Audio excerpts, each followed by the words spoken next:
to my channel April Flowers. I'm Tushara. Today I'm going to share with you my recipe for pepper chicken. Today I'll make it as a dry dish in which we'll just saute the marinated chicken in onion gravy. Let's see how it is done. I've taken here 500 grams of chicken. In the first step, we'll marinate the chicken. I have already added some salt, around a teaspoon. I'll add a tablespoon of black pepper powder. You may add it as per your taste. Half a teaspoon of turmeric powder and around a tablespoon of white vinegar. You may even add lime juice. We'll just coat the chicken pieces really well.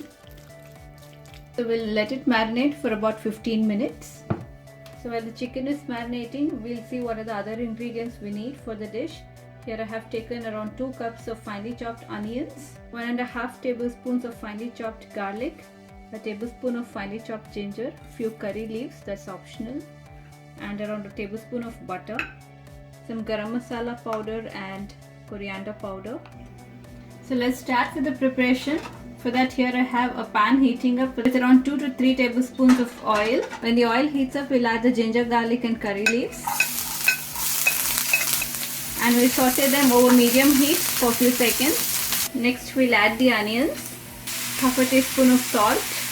And we'll saute the onions until they get a nice brown color. Alright, the onions have got a nice brown color. They have caramelized very well. So into this, we'll add the marinated chicken. We'll spread the chicken onto the pan. So we'll just cover it and cook the chicken for about 4 to 5 minutes over medium heat. Alright, it's been about 4 minutes. The chicken has seared very well. It has released its own juices. We'll just give it a mix and we'll let it cook further for 2 to 3 minutes until it dries up a bit.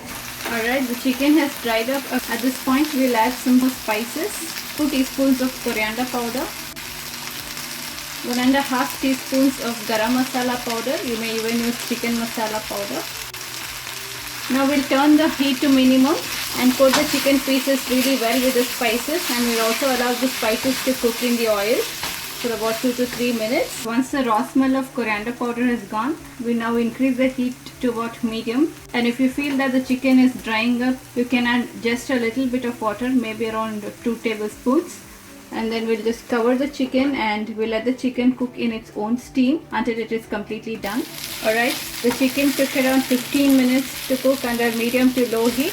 I added around 2 tablespoons of water in between. So you may also check for salt at this point. So now we'll switch off the stove and add few finishing touches to the dish. I'll add around a teaspoon of white vinegar for some extra tanginess. You may even add lime juice. In the final step, we'll just melt the butter, which is around a tablespoon, in a small pan.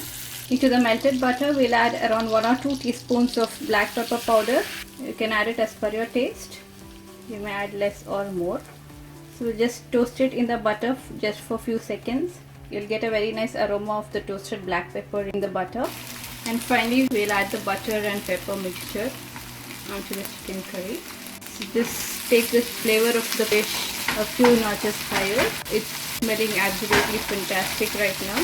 So that's it, the pepper chicken is all done. It's ready to be served. So here's the final look of the pepper chicken dry.